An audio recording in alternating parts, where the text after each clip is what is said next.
গ্রেটারের ওপর কখনো আপনারা এইভাবে চা খাওয়ার কাপ ঘষে দেখেছেন কি হয়? পরের যে টিপসটি শেয়ার করছি, আমাদের বাড়িতে যে এই ধরনের গ্রেটারগুলো আমরা থাকে, অনেক সময় কি হয়, গ্রেটারগুলোর ধার চলে যায়। এমনকি কোনো কিছু গ্রেট করতে গেলে ঠিকমতো গ্রেট হয় না, তখন নতুন গ্রেটার আবার কিনে নিয়ে আসি। তাই নতুন গ্রেটার কেনার কোনো প্রয়োজন পড়বে না।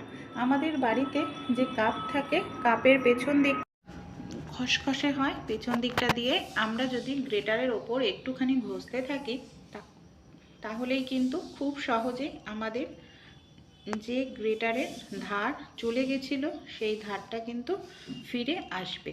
উল্টো দিক করে ঘষতে হবে। এই দেখুন, সোজা দিক কিন্তু নয় বন্ধুরা, এইভাবে উল্টো দিক করে ঘষে নিন, দেখবেন আপনাদের গ্রেটারের ধারও চলে আসবে, এমনকি নতুন গ্রেটার কেনার কোনো প্রয়োজন পড়বে না। ভালো লাগলে টিপসটি অবশ্যই কিন্তু আপনারাও ট্রাই করে দেখতে